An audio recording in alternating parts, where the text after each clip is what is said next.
Topic हमारा ये है कि बहुत सारी ऐसी मौजूद नेमतें होती हैं कि जिनको हम देखते हैं, सोचते हैं, फिर उसके बाद हमें वो नेमतें लगती नहीं हैं, हमें वो मुसीबत लगती हैं, हम उससे खुश नहीं होते, बहुत सारे मसले मसाइल होते हैं। और ये वाला जो मामला हर एक के साथ होता है, मौजूद नेमतों का इनकार कर देना, मौजूद बहुत सारी अच्छाइयों के होने के बावजूद इंसान परेशान बैठा है, कभी वो आंख से आंसू है, कभी ज़बान से नाशुक्री के अल्फाज है। उसकी सबसे मेन रीज़न क्या है? ये जो मैं बात चला रहा हूँ, जो टॉपिक है, इंशाल्लाह ये उम्मीद है कि अफराद ये समझेंगे हाँ हमारे साथ भी ऐसे ही होता है। असल में इसकी वजह जो मैं समझता हूँ वो ये है, एक ही चीज़ के अंदर दो पहलू होते हैं।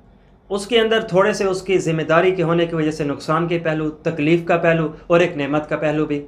तो जब हमारे पास कोई नेमत आ जाती है तो हम उसमें परेशानी और तकलीफ वाले पहलू को देखने लग जाते हैं, और जो नेमत नहीं होती उसमें हम अच्छाई और खूबसूरती की नेमत को देखने लग जाते हैं। यही वजह है कि फिर हमारे ऊपर मसले के पहाड़ खड़े हो जाते हैं।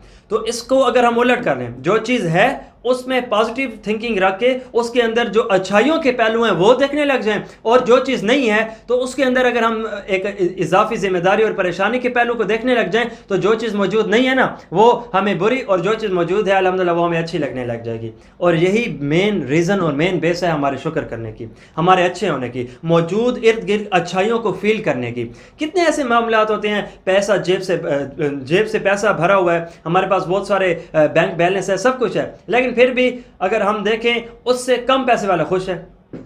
बहुत ज़्यादा सेहतमंद एक परेशानी किसी है, और एक थोड़ा सा सेहतमंद बंदा है वो खुश है। उसकी सबसे बड़ी वजह क्या होती है कि वो इस फार्मूले के ऊपर अमल कर रहा होता है। और अगर हम इसकी एग्जांपल्स देखें, हम जब छोटे थे, बचपन में, उम्र छोटी है, तो उस वक्त जब बड़ों को देखते थे तो चाहते थे काश कि हम भी बड़े हो जाएं। और ये लड़कों में ज़्यादातर आदत कि जब मूछें नहीं निकली और दाढ़ी नहीं निकली तो चाहत होती थी कि यार ये भी ज़रा निकले, हम भी काटें, और ये वो बहुत सारी ऐसी चाहते होती है। लेकिन जब इंसान बड़ा हो जाता है तो फिर दिल जी चाहता है यार वो पिछली उम्र कितनी खूबसूरत है, काश कि दोबारा छोटी हो जाए। तो जब छोटा है चाह रहा है बड़ा हो जाए, जब बड़ा है चाह रहा है कि छोटा हो जाए। उसकी वजह कि जब इंसान छोटा होता है ना, छोटेपन में भी कुछ अच्छाइयाँ हैं और कुछ तकलीफ़ें हैं, और बड़ेपन में भी कुछ अच्छाइयाँ हैं, कुछ एक तकलीफ़ों की मामलात हैं। जब इंसान वो कैसे, देखो ना, छोटा बच्चा है, उसमें ज़िम्मेदारी नहीं है, कोई काम नहीं है, कोई परेशानी नहीं है, कोई आके पूछने वाला नहीं है, तुम मज़े से अपने कामों में हो, ये एक अच्छाई का पहलू है। और थोड़ी सी तकलीफ़ का पहलू ये कि तुम महतात हो, तुम्हें कोई काम करने के लिए किसी से पूछना पड़ता है, तो ये तकलीफ़ का पहलू है। तो जब हम छोटे थे तो उस वक्त तकलीफ़ का पहलू याद कर रहे थे कि देखो यार हम पाबंद हैं, बड़ों से इजाज़त लेनी है, परमिशन लेनी है, ये वो, इस वजह से हम चाह रहे होते थे कि हम बड़े हो जाएं। और जब इंसान बड़ा होता है तो बड़ों के अंदर भी बड़े होने में भी चंद एक अच्छाइयाँ हैं, चंद एक मसले हैं। अच्छाइयाँ तो ये है कि हम आज़ाद हैं, फ्रीडम है, आज़ादी हासिल है, तो ये तो एक अच्छी चीज़ है। और दूसरी तरफ जिम्मेदारियाँ ना हो सकने पे परेशान, तो ये मामला हमें परेशान कर देता है। और तो पता चला हमारे पास अगर हम मौजूद नेमतों में अच्छाई और जो नहीं है उसके अंदर हम उल्टा सोचने लग जाएं तो हमारे लिए हमारे मसले हल हो सकते हैं। फिर मौजूद चीज़ों की अच्छाइयों का एहसास पैदा होने लग जाएगा। तो ये चीज़ है। और ख़ुद अल्लाह रब्बुल इज़्ज़त ने भी इस गोया मैंने दूसरे अल्फाज में इस आयत की आपके सामने सादा लहजे में आज के नौजवान की ज़हन की सोच को उभारा है कुरान पाक की इस आयत के ज़रिए से। लइन शकरतुम लाज़िदन्नकुम, लोगो तुम अगर शुक्र करोगे तो मैं बढ़ाऊँगा।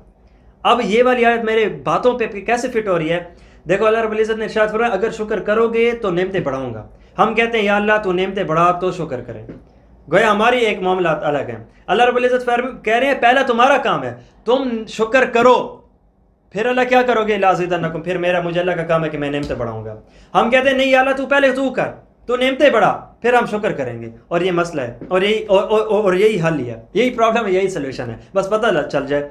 तो पता चला तो इससे ये आयत मेरी बात पे इस तरह फिट हो रही है कि मौजूद नेमतों का एहसास करने लग जाओ उसकी पॉजिटिव पहलू को देखकर, तो इंशाल्लाह जो तुम्हें नहीं मिल रहा वो भी मिलने लग जाएगा। आज शायद हमारे नज़दीक नेमत की डेफिनेशन ये जो हमारे पास ना हो वही नेमत है। देखो ना, किसी के पास अगर बेहतरीन गाड़ी भी है ना वो खुश नहीं है, क्यों? उसके पास अच्छी है। अगर तो यही डेफिनेशन करोगे तो फिर जहाज़ भी लेके खुश नहीं रहोगे।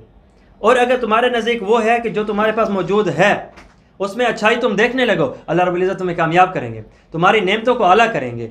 और जो तुम्हारे पास है इसमें खूबसूरत पहलू लगेगा, और आइंदा के लिए तुम्हारे पास खूबसूरत किस्म की जो चीज़ नहीं भी है अल्लाह रब्बुल इज़्ज़त तुम्हारी मिल्कियत के अंदर दाखिल कर देंगे।